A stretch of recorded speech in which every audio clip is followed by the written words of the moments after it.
Hello friends, आज हम जो है डॉट प्रोडक्ट और क्रॉस प्रोडक्ट के बारे में देखेंगे। पिछले वीडियो में हमने एवरेज स्पीड के बारे में देखा था। इस वीडियो में हम जो है डॉट प्रोडक्ट और क्रॉस प्रोडक्ट के बारे में देखेंगे, ठीक है। और जो है डॉट प्रोडक्ट को ही हम स्केलर प्रोडक्ट कहते हैं। और जनरली जो है इस कंसेप्ट में बच्चों को डाउट होता है, और ये जो है 12th में मैथ का एक चैप्टर है वेक्टर, ठीक है ना। तो उसमें हम जो इसके बारे में पूरा पढ़ेंगे बेसिक से एडवांस तक। लेकिन अभी मैं जो फिज़िक्स के बारे में बताता हूँ, मतलब फ़िज़िक्स में हमें कितनी ज़रूरत होती है, और कुछ मैथ का भी बेसिक तो इसमें ऑब्वियसली जो है कंप्लीट हो ही जाएगा। तो हम फिज़िक्स के बारे के हिसाब से जो है आज पढ़ेंगे, ठीक।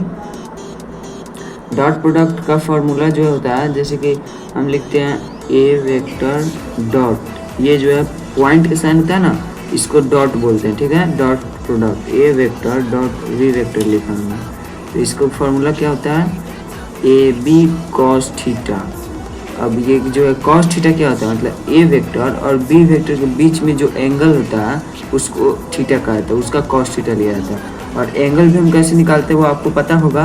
एंगल जनरली जो है, मतलब जब जैसे ये एक वेक्टर हुआ और ये एक वेक्टर हुआ, ठीक है, तो हम वेक्टर जो है, ये वेक्टर का हेड कहलाता है, ये वेक्टर का टेल कहलाता है।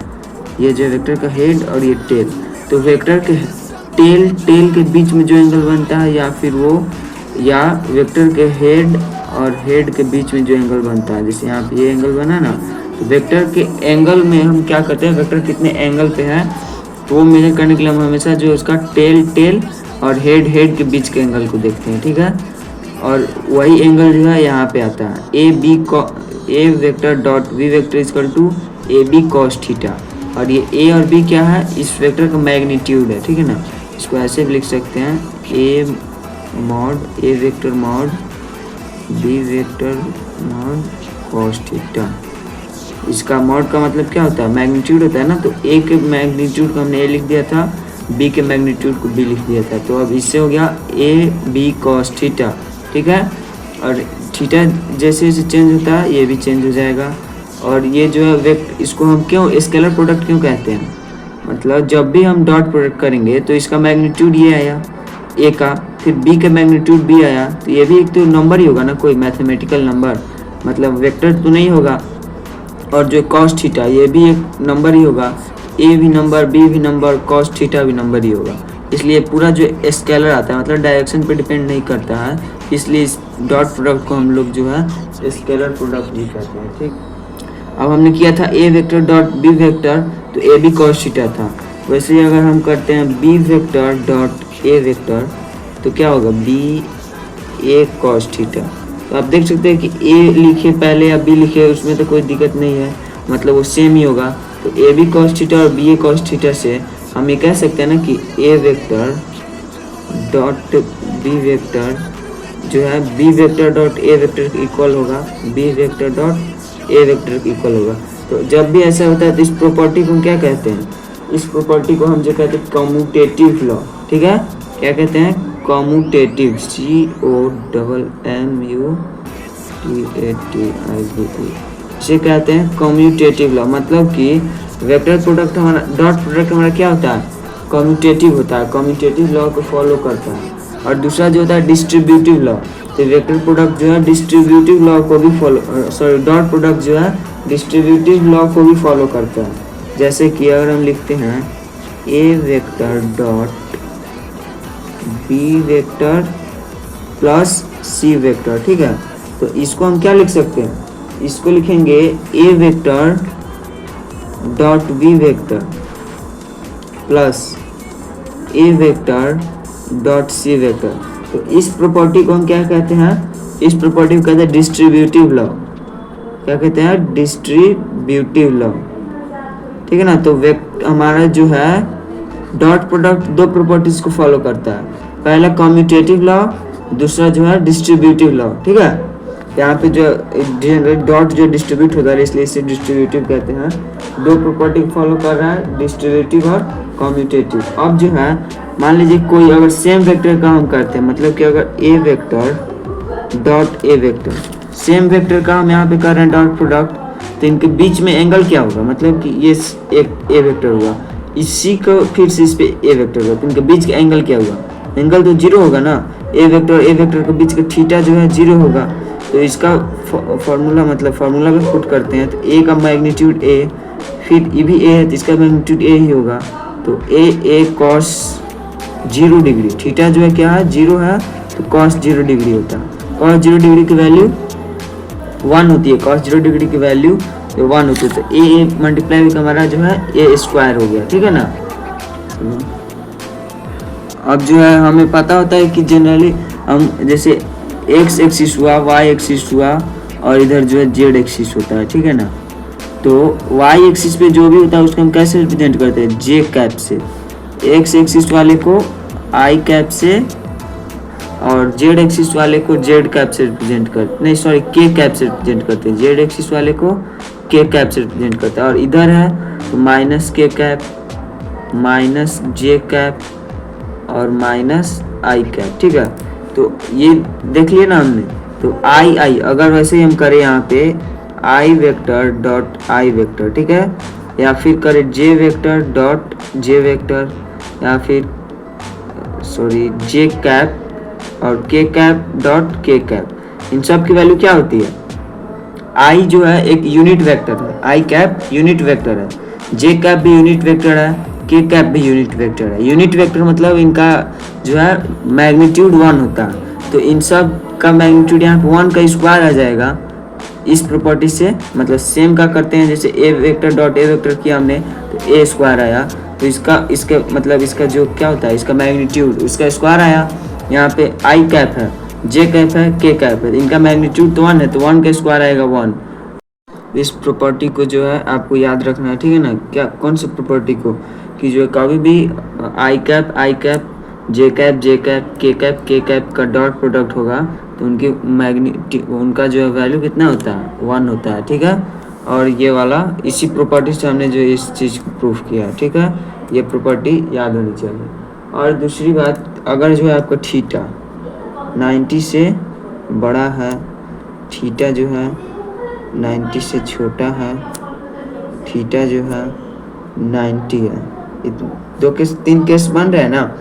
तो अगर जो है थीटा 90 से बड़ा होगा तब हमारा जो है A vector dot B vector क्या होगा, ए वेक्टर डॉट बी वेक्टर जो है ये 0 डिग्री से छोटा होगा, मतलब कि निगेटिव होगा। ऐसा हमने पढ़ा था ना कि कॉस थीटा जो है सेकेंड क्वाड्रेंट में क्या होता है, निगेटिव होता है ना। तो इसमें कॉस थीटा आ रहा है यहाँ पे फॉर्मूले में, तो कॉस थीटा आ रहा है तो कॉस थीटा की वैल्यू निगेटिव हो जाएगी, तो ये जो है 0 से छोटा हो जाएगा, ठीक है। और उसी तरह अगर ये जो है ग्रेटर है, मतलब कि थीटा जो है 90 से छोटा है, तब ये जो है 0 से बड़ा आएगा। ए वेक्टर डॉट बी वेक्टर जो है 0 से बड़ा आएगा, मतलब 0 से बड़ा का मतलब क्या होगा, पॉजिटिव आएगा।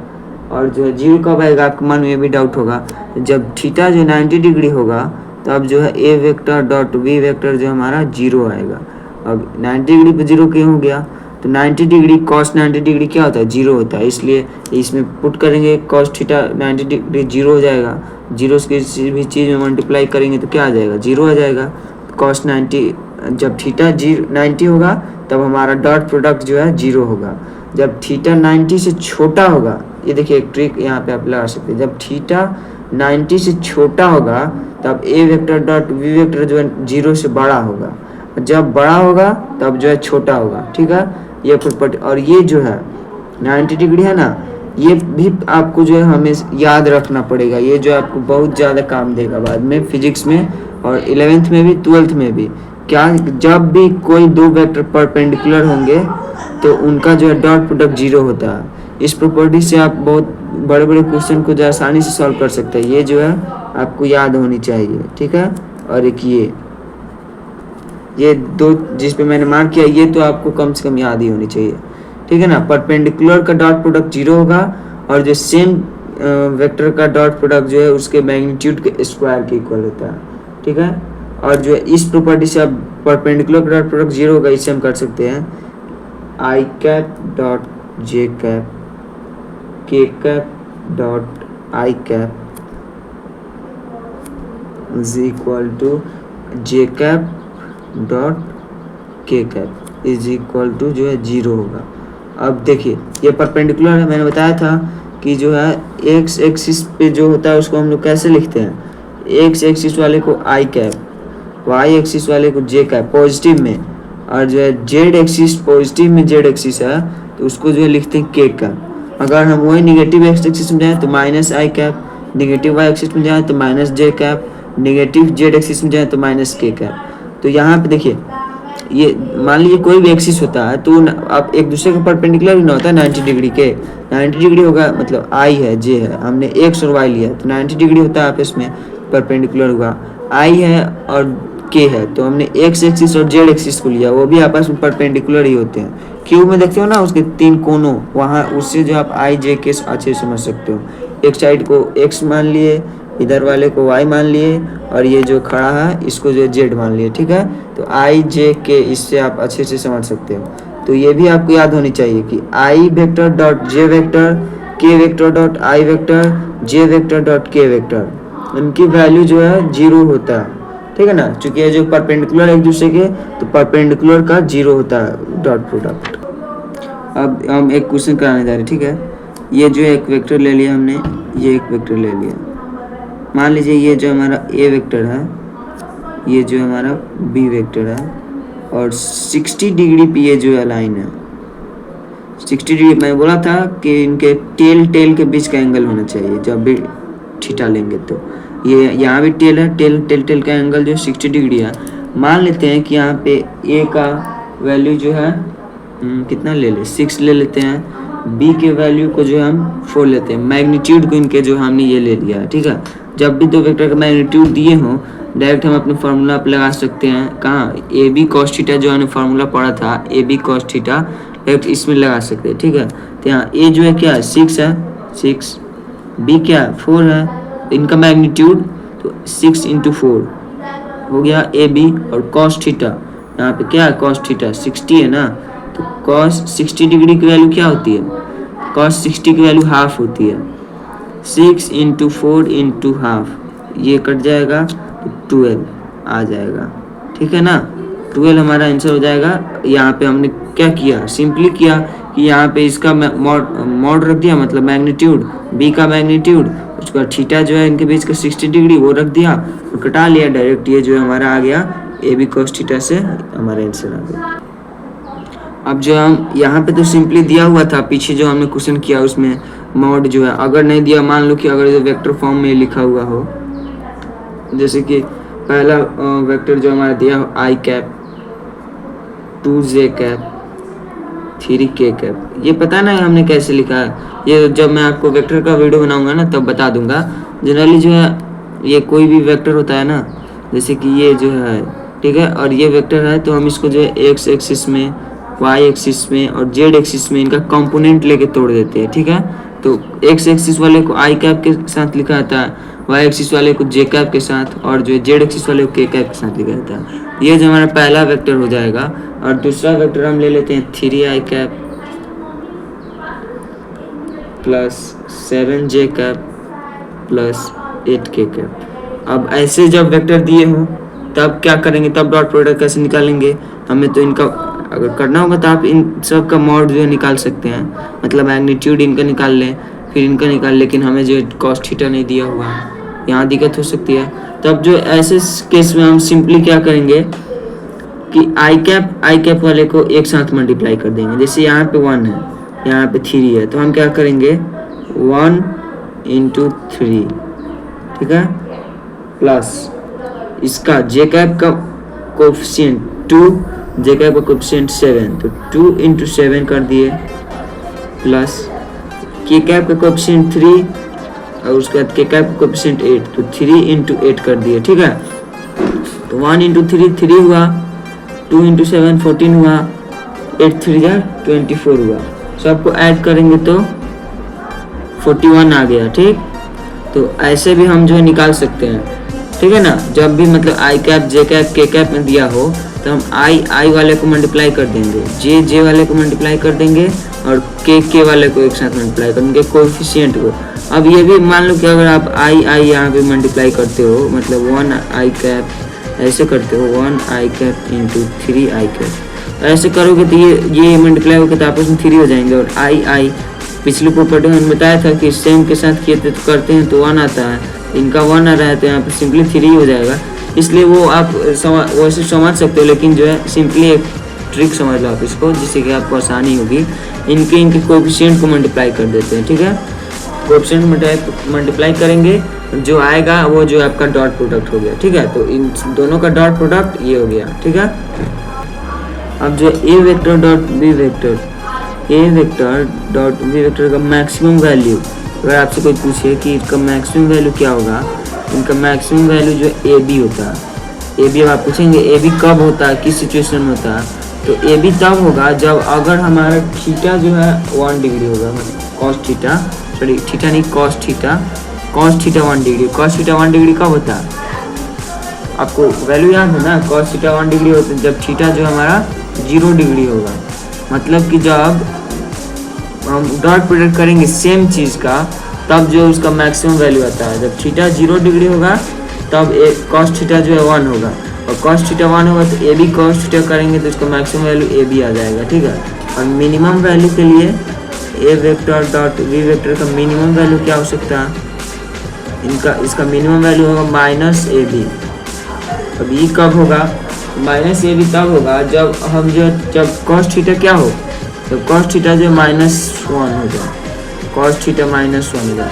हमने पढ़ा था ना, आपने ट्रिको में पढ़ा होगा मैथ में, कॉस थीटा की वैल्यू कहाँ से कहाँ तक होती है, -1 से 1, तो मैक्सिमम वैल्यू, और जब मैक्सिमम चाहिए तो कॉस थीटा की मैक्सिमम वैल्यू 1 है, और मिनिमम चाहिए तो कॉस थीटा की मिनिमम वैल्यू -1 है। मिनिमम वैल्यू कब होता है, जब थीटा जो है 180 डिग्री पे हो, थीटा 180 डिग्री होगा तब जो मिनिमम वैल्यू, तो मैक्सिमम और मिनिमम वैल्यू के यहाँ से आपको कंसेप्ट क्लियर हो गया। जब थीटा 0 डिग्री तो मैक्सिमम ए बी, जब थीटा 180 तब मिनिमम -ए बी, ठीक है। और डॉट प्रोडक्ट का एक सबसे बड़ा यूज, सबसे बड़ा एडवांटेज जो है, किसी भी दो वेक्टर के बीच का आप एंगल निकाल सकते हैं डॉट प्रोडक्ट से। कैसे निकाल सकते हो, अगर मान लीजिए मतलब कि हमने पढ़ा है कि A vector dot B vector क्या होता है, A vector dot B vector जो है ए बी कॉस थीटा होगा, पता है ना। अगर कॉस थीटा इक्वल टू हम लिखे cos theta is equal to A vector dot B vector upon A B होगा, तो ऐसे में हम जो है कॉस थीटा की वैल्यू निकाल सकते हैं ना। Cos theta equal to A vector dot B vector upon A B कर देंगे, उसके बाद हम देख लेंगे कि किस थीटा पे जो इसकी इतनी वैल्यू आती है। इससे जो हमें थीटा की वैल्यू निकाल सकते हैं